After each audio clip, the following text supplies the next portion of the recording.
Hi friends, strangers, internet. My name is Emily Hanhan. I love colorful makeup and colorful language. And I am here today with a long-awaited first impression mini review of the Menagerie Cosmetics Pastel Pup palette. I'm saying it's long-awaited for myself. Y'all might not care. I don't know.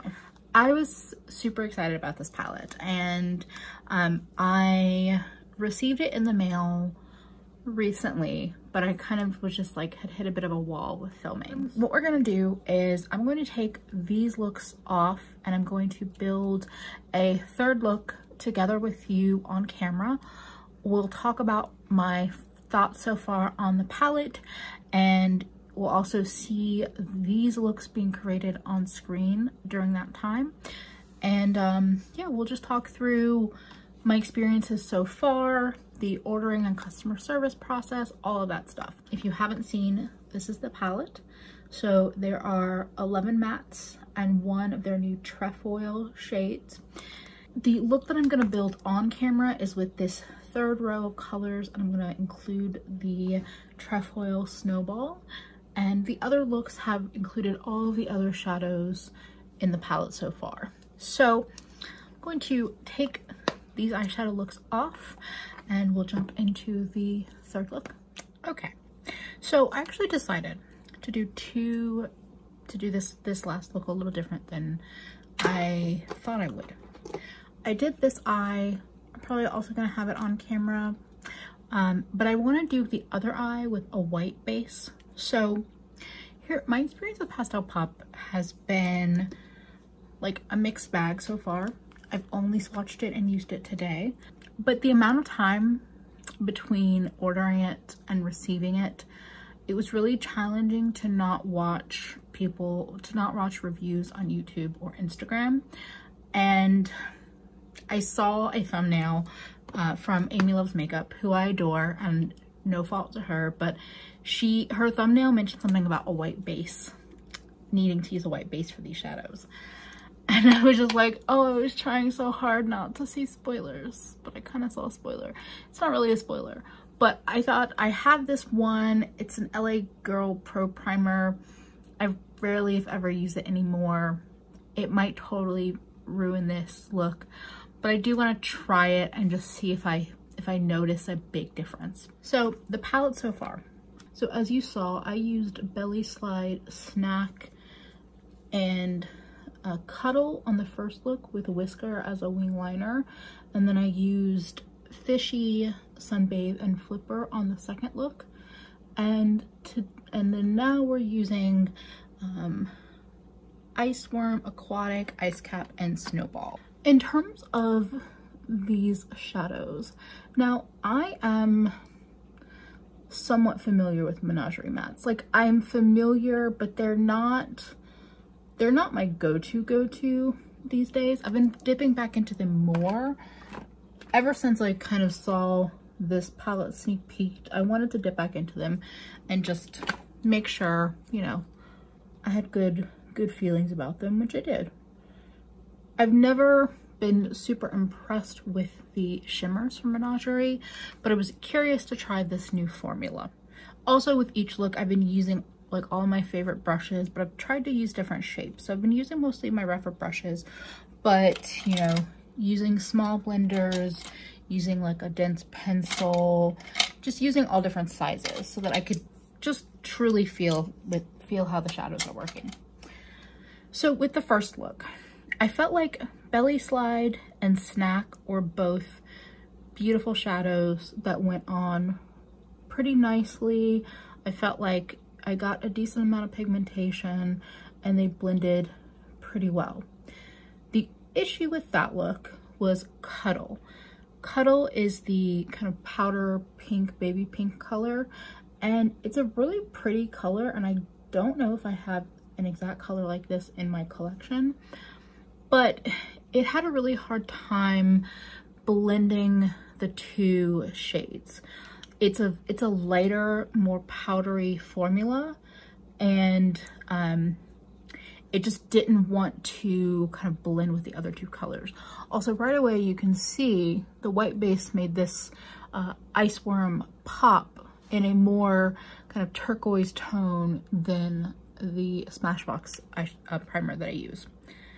So yeah, with the first look, I felt like Cuddle was a little bit of a letdown, but I'm not like giving up on it completely. Of course, again, these are all first impressions, so you know, we're just gonna go from there.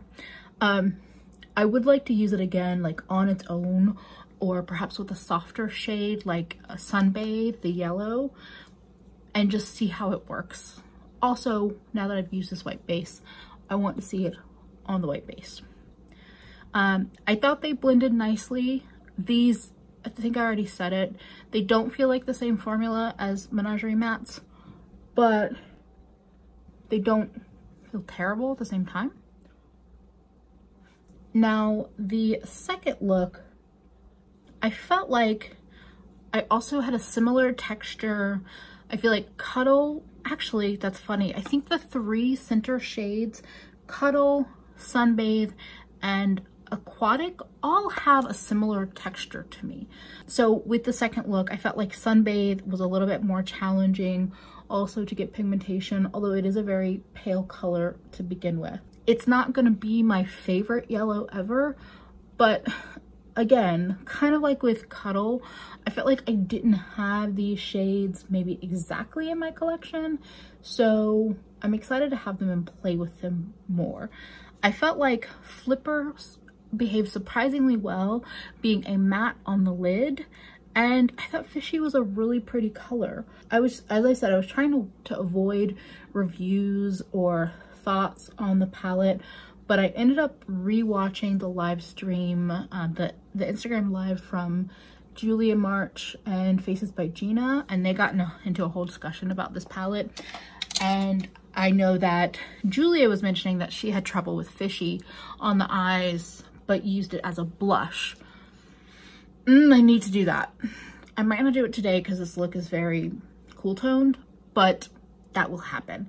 I actually would like to use Fishy and Snack and maybe Cuddle, but maybe not. But Fishy and Snack as blushes, it's gonna happen. So yeah, second look, I felt like Fishy blended out pretty well for me. And like I said, Flipper on the lid, a matte on my lid, I don't always love because I feel like it's challenging to get enough opacity without it looking crinkly and dry. So those are like my little kind of first impressions on all those different colors. This third look, as you kind of saw, I feel like that came together really quickly, which I do like. I do like that, you know, I feel like I can build looks pretty quickly with this color story. Of course, I'm going for more blown out looks, so I'm not really like worried about like, you know, specific control and blending it out to my natural skin tone. I'm going for color. But again, with this third set of looks, okay, actually both Aquatic and Iceworm have a slightly more powdery formula, and I felt like I had trouble getting pigmentation. But as I demonstrated with this white base, I think the colors pop much better on this base than they do on the regular primer. The primer works okay, and I think primer is better than nothing, but the way this blue kind of stuck but also blends right here makes me think I want to play around with white bases more. Let's go into the shimmer. So as per usual, I'm putting down glitter glue because that is the only way I work with shimmers on my lid. It picks up nicely on the brush that I've been using lately for shimmers. And it applies, it transfers to the lid.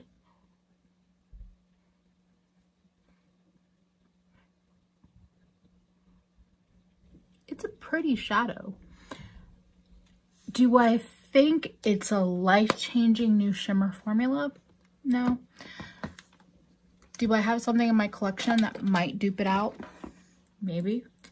Putting a little blue highlighter in my inner corner.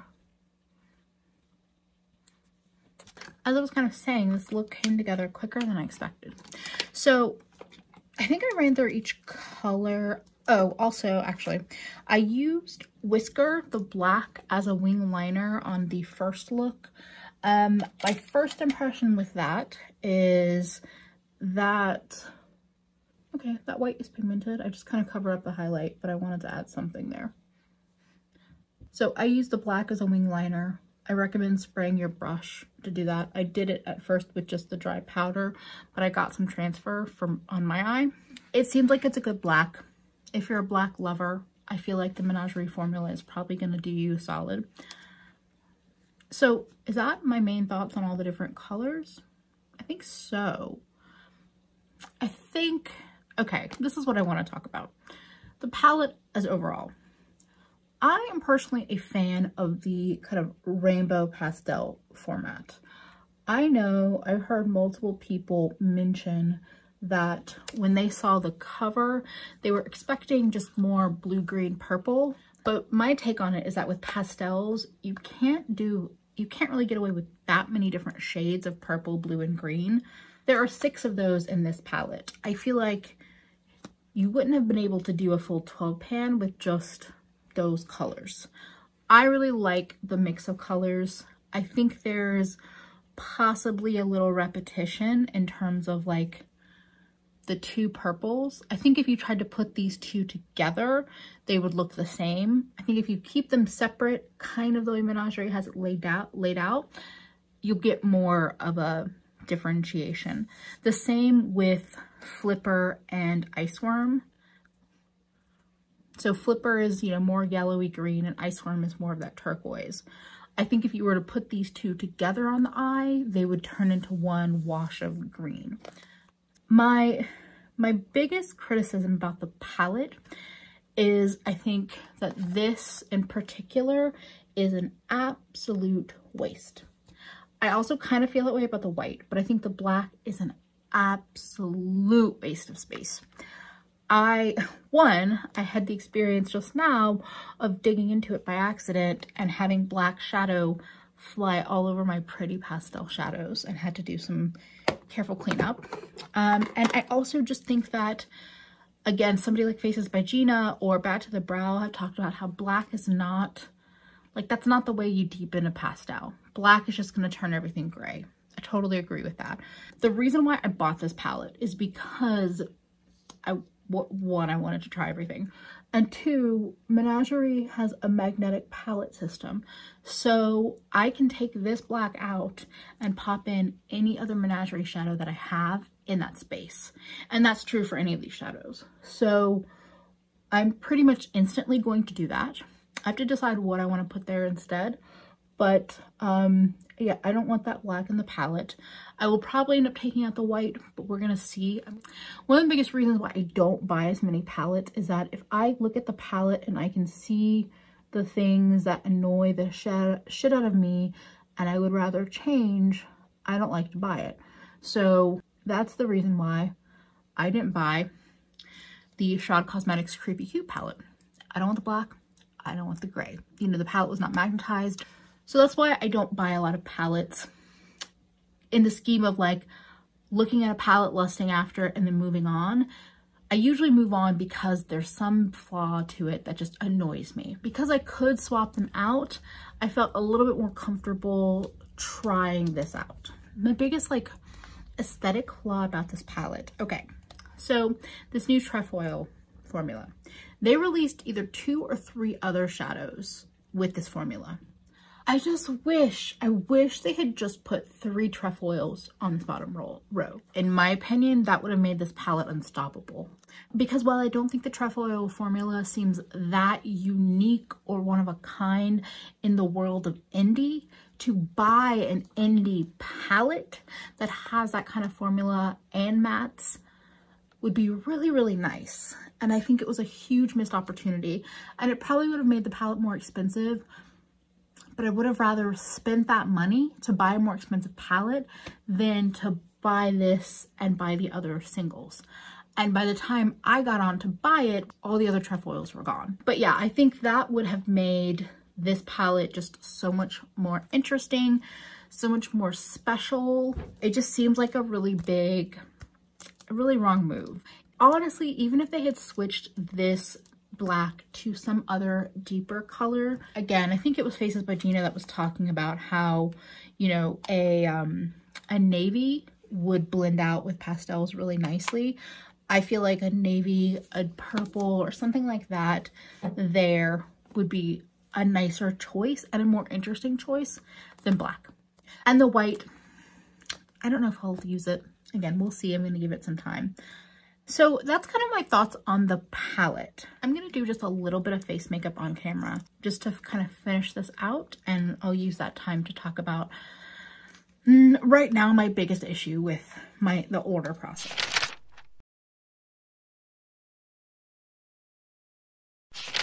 So I've ordered from Menagerie a few times before. I got their Feral palette, I got their Dragon Child palette.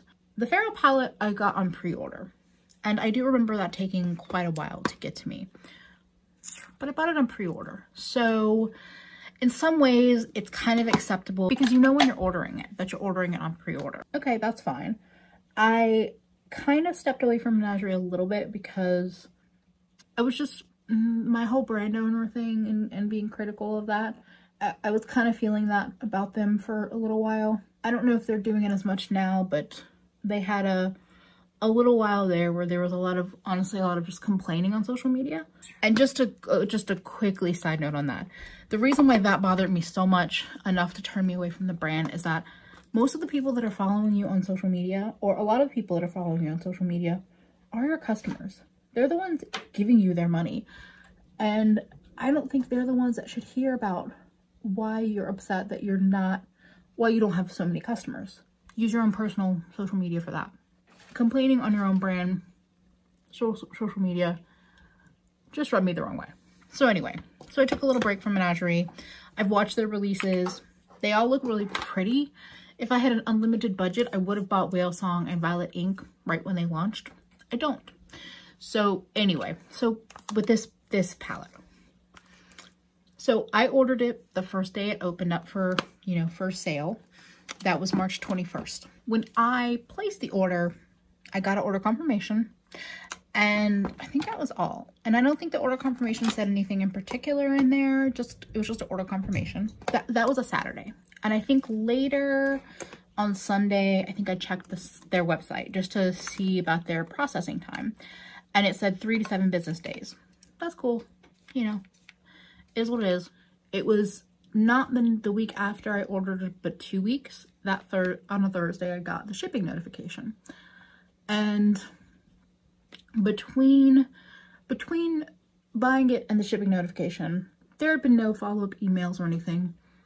Again, that's fine. They had posted on their IG stories, basically reminding customers that they do have a 3 to 7 business day processing time. My biggest overall critique of, as a brand, posting on IG stories is that it's gone in 24 hours. So if we're not stalking your social media, we're not going to necessarily see that. So on a Thursday, I get the shipping notification. Now, technically, that was already 9 business days. This is me being particular, and this is why I said in the beginning of the video, this is very first world problems. There had been another IG story update that said that, so basically I saw an update that was like, we'll be shipping things out Monday and Wednesday. And then at some point in time, there was another update that said, we're gonna have to ship some things out on Friday. Okay, again, things expire in 24 hours. So, you know, if you miss it, you miss it. I actually want to thank, I think Alex sent me the update. Sincerely, Alex, because to be honest, I was kind of talking to her about like, I want my palette. I can't watch my reviews. I want my palette. Because honestly, not being able to watch like Amy, Annette, Betty Jean, Badge of the Brow, like just so many people in my feed I couldn't watch. Karen Harris, like, because I just didn't want to, get any preemptive thoughts. I really wanted to try not to, which I know is a very YouTuber thing, but I got that shipping notification on that Thursday. I think on Friday they posted something about some of the notifications expiring. So things would ship, but your information might not update. Again, I think Alex sent me that. Thank you, Alex. On Tuesday, I had noticed that the notification had not updated. No, on Monday, I had noticed that my shipping info had not updated. So I emailed them just to check in to see if they had a different number. On Wednesday, I think, I DM'd them, the brand, on Instagram because I hadn't heard back, and honestly I was getting antsy, and technically it had been almost a week since I thought it was shipped, and with just the state of the world, who knew if the package had gotten stolen or something. I find out that actually my package had not shipped until Tuesday, which was like 13 business days from when I bought it. I feel really weird constantly disclaiming it's a first world problem, I know, but like this is my experience and I wanted to include it in this video and just know that like it kind of affected my willingness to actually use the palette, because when it finally got here, it's like I kind of felt this like petty oh, you're here now, fuck you about it, which is so dumb. Don't be like me, kids. Once I got the shipping information, I sent a response back just asking. I was trying to be as kind as I can be. I'll even include my receipts on the screen, so you know that like I'm not, you know, just some cunt on the internet. And I understood their response basically because of everything happening, being a parent and having kids at home, that slowed down the workflow. And then it was also kind of oversold. So they were making stock to fulfill the orders. I totally understand that. And as somebody who's never wanted to be a parent and is kind of seeing the tortures of being a stay-at-home parent when you weren't supposed to be one, I would never want that life. So I have a lot of like, is it empathy or sympathy? One of those for you. As a small business, to be honest, I just want communication. Like, just let me know that things were delayed. Let me know that my Thursday shipping label wasn't supposed to be delivered to me and that it's actually going to be sent out on Tuesday, because I was so excited for it. But the longer I waited, the less interested I really was, and the more kind of bitter I was to get it. Because I was like, okay, it's like one thing to pre-order or semi-pre-order. It's another thing to wait 3 weeks to get something. And again, I know in this world, like, if it had been that it got sent to UPS and then UPS took 2 weeks to deliver it to me, but it wasn't that. It was the brand. And I just felt like there was a lack of communication that would have just fixed my whole experience and my pay. Like, I feel like just knowing without having to dig for the information would have changed my perspective completely. And I think the combination of only posting updates on IG stories, which expire in 24 hours, and not actually kind of posting the full updates on there and leaving some of your customers in the dark was really frustrating. And having having a brand say, basically, we oversold, my gut reaction to this was like, be lucky you even got an order, bitch. And again, that's my overreaction response to it. But I just felt like in the grand scheme of a launch from a brand that's been around the block for a while, I would expect better. And I also wanted to add this in because I ranted and I'm in a group Marco Polo with Audra and Kara and Chris Barker. And I don't say that to brag. I'm just like, we talk a lot. It's kept me sane some of these days. And there I kind of ranted and I told him, I was like, and this is my perspective, I've worked with a lot of small businesses. In person, electronically, like, or I guess virtually, whatever. I've worked with a lot of different kinds of small businesses, and I'm kind of one of those people that can come in and have been hired to like come in and give pointers or help organize and put in systems. And so when I see a small business that like I want to be doing so well, kind of fuck it up on like a base customer service level, it really, it's pet peeve is a kind way to say it. Like, it's just a thing that annoys me. So there's a lot of small brands and indie brands out there that struggle with this, but I feel like, I guess I think of Menagerie as like, they're a small indie brand, but they're not the smallest indie brand, and they have experience and they should be doing better. And the reason why I say that is that they should be doing a restock. That's a plan in the future. I hope they handle the restock better than they handle this in terms of communication. Or maybe they will have everything made and there will be no delay and you'll be like, you're overreacting. Great for you. But for me, it put a sour note on this before I even had a chance to use it. And that first impression can be really hard to break through and like give it a fair chance, which is why I got this on Saturday. I have sat with it since Wednesday before touching it because I just needed to give myself a moment to like get over myself. So in my opinion right now, I think this palette is a really nice pastel palette. I haven't used the Creepy Cute palette. I haven't used the Sugar Pill Fun Size palette. I don't have a lot of experience with pastels as they are, but I have used a lot of colorful shadows. I think there are some great colors in here and there are some like iffy colors in here. And I think there, as I said earlier, there are ways that they could have improved this palette. I still like it. And I'm not like, I say I'm not mad at, but I'm not mad at having this in my collection. And for a single eyeshadow lover, being able to pop these out and use them to build other palettes and in other color stories, or rearrange this palette or throw in other Menagerie shadows, like those are the reasons why I keep Menagerie kind of towards the top of my radar, because I am rooting for you and I think you do a great formula. I think you could improve your shimmer formulas, but I think your mattes are pretty fucking solid. It's just, it's not like a perfect palette, but I don't know. It's first impressions wise, I'm way more positive than I am negative about it.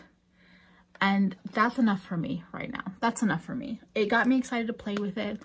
I want to dig into it more. I want to mix this with my Davina Candy Exploders and my Cleona Duochromes, all of the things. I also wanted to say, like, as a comparison, somebody like Cleona, they have a very long shipping time and sometimes it gets delayed even beyond what they say. The few times I've ordered from them, they've been very, very communicative, very, very like eager with the updates, and I appreciated that. And so if I had to compare the brands, like it was like radio silence versus like having a friend that texts you like every other day checking up on you. Like that's my comparison of this palette ordering process versus like Cleona. Anyway, that is my Menagerie Cosmetics Pastel Pup kind of first impression review. I hope that was helpful. I hope, I'm one of those people that I'm like, fuck it, I don't care what people think of me. I don't care. But I do, and I'm struggling to not care. So I'm just gonna say, I hope you didn't mind the first world problemness of it all towards the end. If you did, and you've already clicked off, I get it. But if you did enjoy this video and you would like to follow along with my colorful shenanigans, I would love for you to subscribe to my channel. You can find me on Instagram and Twitter at Menagerie. I also have a Patreon. I love all my patrons and I appreciate all of you so very much. I have a plan of doing a video with this palette, swatching it with a bunch of shadows in my collection to give you comparisons of things I already own. So that's definitely on my list of things to film. If that sounds like something you'd like to see like ASAP, leave me a comment letting me know. Or if you're like, I'm good, you can do other content, you can also leave me a comment letting me know that as well. I would love to get your input on kind of where to prioritize it in the midst of videos I want to make. I hope everybody's taking care of themselves. I hope you have a wonderful day. Thank you for spending a bit of it with me, and hope to see you again real soon. Bye, friends.